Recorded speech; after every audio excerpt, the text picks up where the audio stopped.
Hey guys, welcome to the lecture series on advance Java. इस video में हम देखने वाले हैं कि किसी टेबल से डाटा को कैसे फेच करते हैं, है ना। तो बेसिकली क्या चाहता हूँ मैं कि ये मैंने मेरा माइस्क्यूएल खोल के रखा है। इसमें हमारे पास टेबल थी डाटा नाम की। ये हमारे पास डाटा नाम की टेबल थी और उसमें 3 रिकॉर्ड्स थे, ये 3। तो मैं चाहता हूँ कि मैं अपनी जावा एप्लीकेशन का यूज़ करके इन तीनों रिकॉर्ड्स को प्रिंट कर सकूँ फ़िलहाल। तो इसके लिए मैंने एक कोड लिख के रखा हुआ है, बस अपने को इतना कोड सीखना है। और ये कोड क्या है, कैसे, ये अभी अपन देखते हैं। बाकी आपके मोटिवेशन के लिए ये मैं एक बार कोड रन करके बता देता हूँ कि आखिरी तक इस कोड के आखिरी तक अपन ये कर पाएंगे। तो इसको रन कर लेते हैं ज़रा। ये देख सकते हैं, ये 3 रिकॉर्ड्स हैं, ये तीनों प्रिंट हो गए 12, 13, 56। तो ये कोड यहाँ तक तो आपको सेम ही लग रहा होगा, बस ये 4 लाइनें डिफरेंट हैं। तो चलो देखते हैं क्या है। तो एक बार लास्ट क्लास में हमने क्या देखा था वो देख लेते हैं। हमने प्रिपेयर्ड स्टेटमेंट का यूज़ करके कैसे इंसर्ट करते हैं वो देखा था। तो अपने क्लास थी JDBC एग्जाम्पल नाम की हमारी क्लास थी, है ना। उसमें मेन मेथड में पहली स्टेप में हमने ड्राइवर लोड कर लिया था।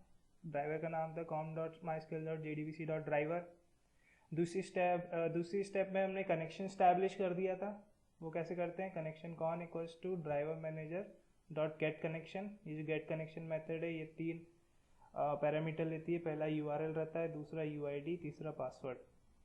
इसके बाद जो तीसरी स्टेप थी उसमें अपन एक हमारी SQL क्वेरी है उसको एक स्ट्रिंग में सेव करा देते हैं। हमारी SQL क्वेरी क्या थी, इंसर्ट इनटू डाटा नाम की जो टेबल है वैल्यूज़, और ये पैरामीटराइज रहता है। ये पैरामीटराइज SQL क्वेरी है, इसलिए ये 3 जो क्वेश्चन मार्क है ये 3 पैरामीटर है और इनकी जगह अपन यूज़र से ली हुई वैल्यू डालेंगे। अब इसके बाद फोर्थ स्टेप में क्या, हमने प्रिपेयर्ड स्टेटमेंट का ऑब्जेक्ट बनाया कनेक्शन कॉन जो ऑब्जेक्ट था उससे, और प्रिपेयर्ड स्टेटमेंट का ऑब्जेक्ट बनाते समय हम उसको SQL क्वेरी दे देते हैं, है ना। इसके बाद अब ये जो क्वेश्चन मार्क ये जो पैरामीटर इनकी जगह वैल्यू डालनी रहती है। तो जैसे सेटर मेथड दिए रहते हैं प्रिपेयर्ड स्टेटमेंट क्लास में। तो PS प्रिपेयर्ड स्टेटमेंट का ऑब्जेक्ट डॉट सेटिंड नाम का जो मेथड है उससे पहली जो कॉलम है उसमें अपन 56 वैल्यू डाल देते हैं। पहला जो पैरामीटर है, पहला जो क्वेश्चन मार्क है, ये 1 जो है वो पहले क्वेश्चन मार्क को रिप्रेजेंट कर रहा है, तो उसकी जगह अपन ने 56 डाल दिया। PS डॉट सेट स्ट्रिंग जो मेथड है उससे दूसरे क्वेश्चन मार्क की जगह हमने जयेश गुप्ता डाल दिया। वैसे PS डॉट सेट इन जो मेथड है उसे तीसरे नंबर के क्वेश्चन मार्क की जगह 7 डाल दिया, जो कि स्टैंडर्ड को रिप्रेजेंट करता है हमारी जो स्टूडेंट डाटाबेस है उसमें। इसके बाद लास्ट सेकंड स्टेप क्या रहती है, एग्जीक्यूट करना। PS डॉट एग्जीक्यूट अपडेट किया हमने, है ना। एग्जीक्यूट अपडेट से हमारी सिलेक्ट क्वेरी को छोड़ के सारी क्वेरीज के लिए एग्जीक्यूट अपडेट यूज़ होता है, और इसका रिटर्न टाइप इंटीजर रहता है जो कि number of rose affected represent करता है। इसके बाद कनेक्शन को क्लोज कर देते हैं। अब हम क्या देखने वाले हैं, फैच करने के लिए क्या करना रहता है। तो सबसे पहले क्वेश्चन है कि जब MySQL यूज़ करेंगे तो कौन सी क्वेरी यूज़ करते हैं रिकॉर्ड को फैच करने के लिए, अपने टेबल को देखने के लिए। तो सिलेक्ट क्वेरी रहती है वो, है ना। क्या रहती है सिलेक्ट क्वेरी, जैसे सारे रिकॉर्ड देखने हैं तो सिलेक्ट स्टार फ्रॉम और हमारी टेबल नेम। जैसे अभी अपन डाटा नाम की टेबल में काम कर रहे हैं, तो और या फिर अगर सिर्फ नेम नाम का जो कॉलम है उसको देखना चाहते हैं, सिलेक्ट कॉलम नेम फ्रॉम और हमारी टेबल का नाम जो कि डाटा है ना। अब ये तो हमने SQL में देख लिया, ये क्वेरी हमें SQL को भेजनी है, लेकिन हमें कौन सा मेथड यूज़ करना पड़ेगा। हमारे जो ऑब्जेक्ट रहेगा स्टेटमेंट या फिर प्रिपेयर स्टेटमेंट ऑब्जेक्ट है, तो अब अपन एग्जीक्यूट क्वेरी नाम के मेथड का यूज़ करेंगे। क्यों यूज़ करेंगे, क्योंकि हमारी जो SQL है वो एक सिलेक्ट क्वेरी है ना। तो ये अपन ने पहले भी देख चुके हैं कि जो prepare every object has 2 methods, जो प्रिपेयर स्टेटमेंट ऑब्जेक्ट और जो स्टेटमेंट ऑब्जेक्ट है उसके पास 2 मेथड रहते हैं। एक रहता है एग्जीक्यूट अपडेट, है ना, और एक रहता है रिजल्ट सेट एग्जीक्यूट क्वेरी, है ना। एग्जीक्यूट क्वेरी वाला मेथड यूज़ करेंगे अपन। अब ये अपन देख सकते हैं कि जब अपन इस मेथड को कॉल करते हैं तो ये रिजल्ट सेट में अपन सेव कर लेते हैं। तो पहले तो ये जान लेते हैं कि ये जो मेथड है ये रोज़ और कॉलम को रिटर्न करता है ना। और ये जो रोज़ और कॉलम है इनको अपन रिजल्ट सेट नाम के ऑब्जेक्ट में सेव कर लेते हैं, है ना। तो ये एग्जीक्यूट क्वेरी है, ये रोज़ और कॉलम को रिटर्न करता है और इन रोज़ और कॉलम को अपन रिजल्ट सेट में स्टोर कर लेते हैं। अब रिजल्ट सेट क्या होता है? तो result set it is a table of data, है ना। रिजल्ट सेट एक टेबल है डाटा का जो कि जनरेट कैसा होता है, जब अपन सिलेक्ट क्वेरी को डाटाबेस के पास भेजते हैं तो डाटाबेस रोज़ और कॉलम भेजता है या फिर टेबल भेजता है जो कि रिजल्ट सेट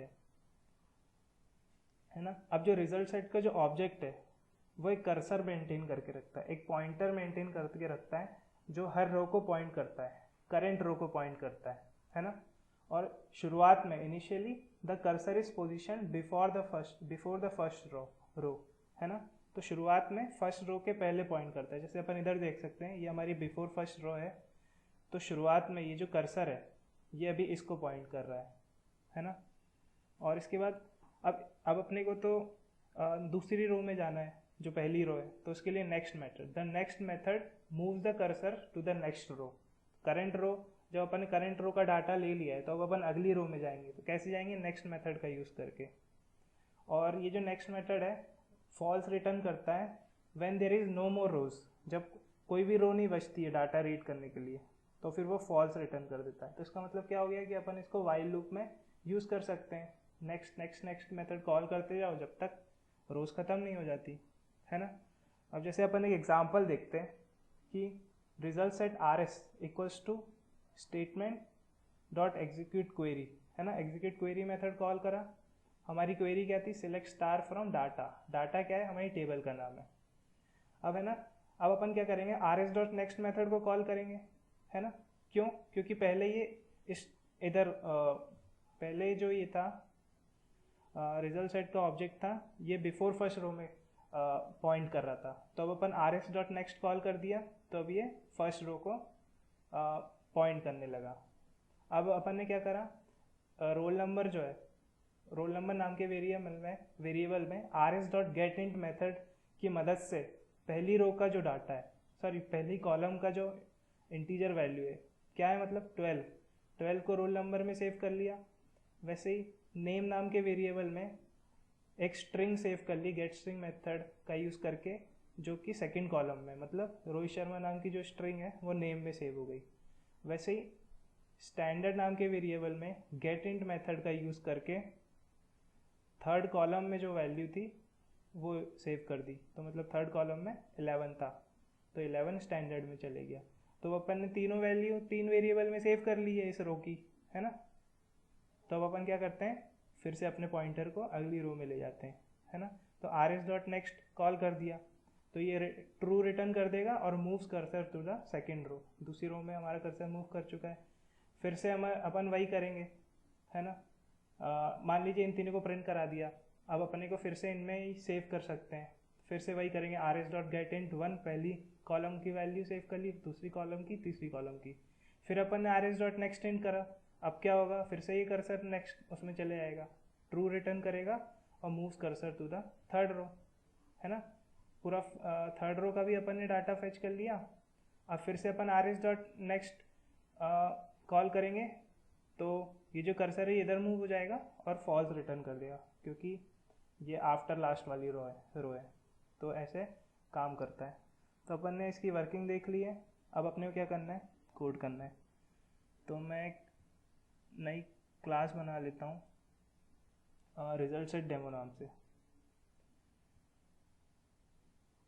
है ना। रिजल्ट सेट डेमो नाम से, है ना। ये क्लास है हमारी, इसमें अपन मेन मेथड बना लेते हैं। और अभी मैं ट्राई कैच नहीं लिखूँगा इसलिए थ्रोस एक्सेप्शन कर देता हूँ। इससे क्या होगा? जो मेन मेथड है, मतलब JVM की जिम्मेदारी होगी अब सारे जो भी एक्सेप्शन आते हैं उनको हैंडल करना। ठीक है, तो पहली स्टेप जो रहती है वो हमेशा सेम रहती है। Class dot for name, upon driver load कर रहे हैं, ड्राइवर लोड ये हो गया। ड्राइवर का नाम क्या है, com dot mysql dot jdbc dot driver. ये हो गया। दूसरी स्टेप है कनेक्शन इस्टेब्लिश करना। कैसे करते हैं, connection con equals to driver manager dot get connection, है ना। इसमें 3 पैरामीटर आते हैं। पहला जो रहता है URL रहता है, वो JDBC का URL क्या रहता है, JDBC कोलन MySQL, है ना। MySQL क्या है, हमारे प्रोडक्ट का नाम। इसके बाद कोलन फॉरवर्ड स्लैश, जो लोकल होस्ट जो है वो हमारे कंप्यूटर का IP एड्रेस है ना।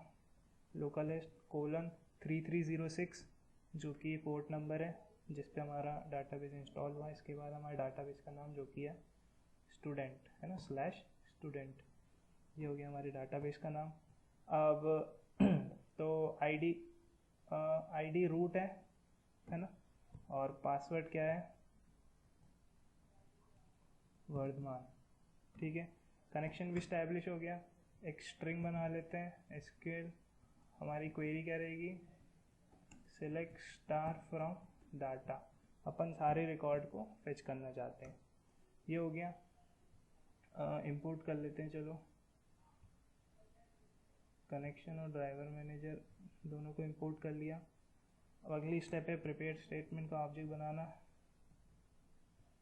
अपन देख सकते हैं हमारे पास पैरामीटराइज नहीं है SQL क्वेरी, तब भी अपन प्रिपेयर स्टेटमेंट का यूज़ कर सकते हैं क्योंकि वो फास्टर है वैसे भी।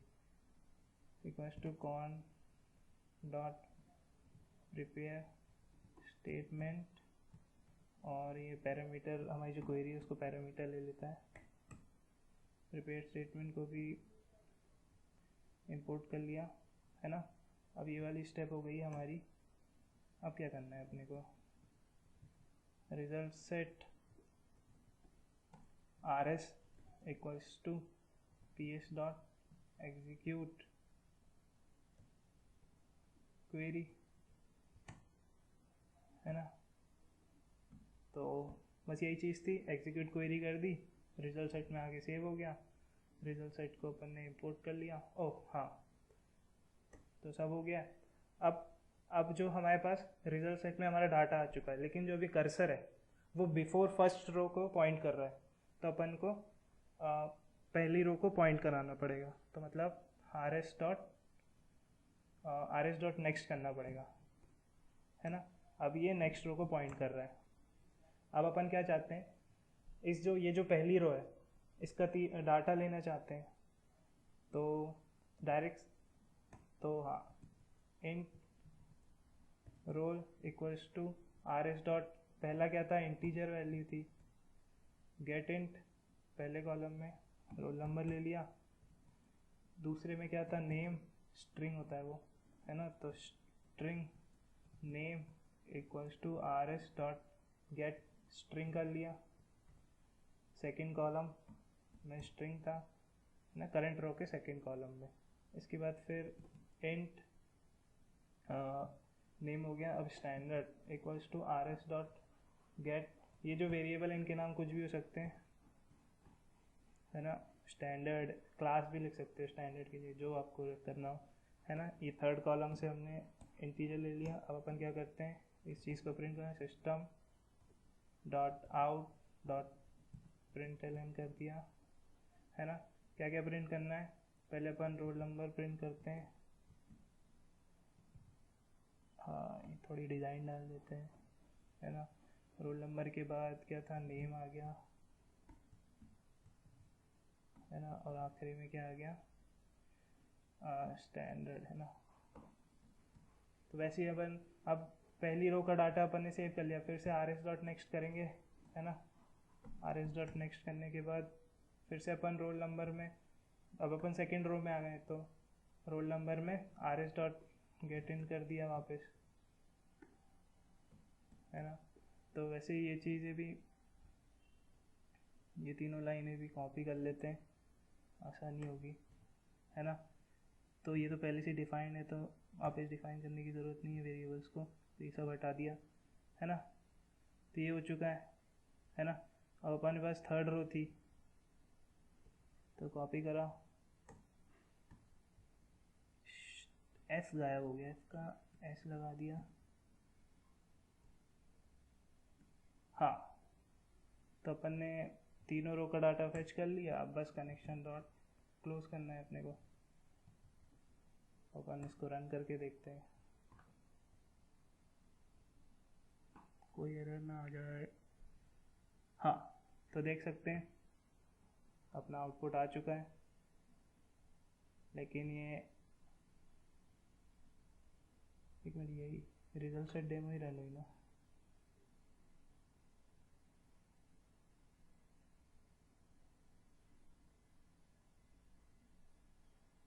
चलो, इसमें क्या बोल रहा है, डॉट सी जे लगाने, माइस्क्यूएल डॉट सी जे लगाते हैं, सेव करते हैं। अब इसको रन करके देखते हैं। हाँ भाई, सही है सही है, अपनी यही हो रहा है। अब ये जो है, ये कोड थोड़ा बड़ा हो गया है, तो इसको छोटा करने का आसान तरीका, बहुत आसान तरीका है ना। क्या, ये सब गायब कर दो कोड, कनेक्शन डॉट क्लोज को रहने दो। अब वाइल लूप चला देते हैं। ये वाइल लूप खोला, आर एस डॉट नेक्स्ट करा, है ना, पहली रो को पॉइंट करने लगे। अब अपन क्या करते हैं, direct system dot out dot print कर लेते हैं, है ना। ये हो गया। तो पहले are S dot gate int, पहली कॉलम में से इंटीजर निकाल लिया, है ना। इसके बाद थोड़ी सी डिज़ाइन डाल दी, है ना। इसके बाद are S dot get string कर दिया, दूसरी कॉलम से थोड़ी और डिज़ाइन डाल दी। फिर are S dot gate int कर दिया थर्ड कॉलम से। बस यही करना है। फिर से are S dot next int होता रहेगा। कब तक? ये थोड़ा सिंटैक्स की गड़बड़ हो गई है। हाँ, तो सब सही है, इसको रन कर लेते हैं।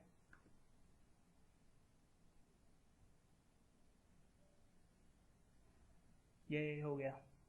तो ठीक है, हमने देख लिया रिजल्ट सेट का कैसे यूज़ करते हैं। अभी अपन ने प्रिपेयर स्टेटमेंट से करा है। स्टेटमेंट ऑब्जेक्ट में थोड़ा डिफरेंस आ जाता है। ये जो एसक्यूएल है, ये अपन मेथड जब कॉल करते हैं तब पास करते हैं, तो यही स्टेटमेंट में डिफरेंस है। तो चलिए।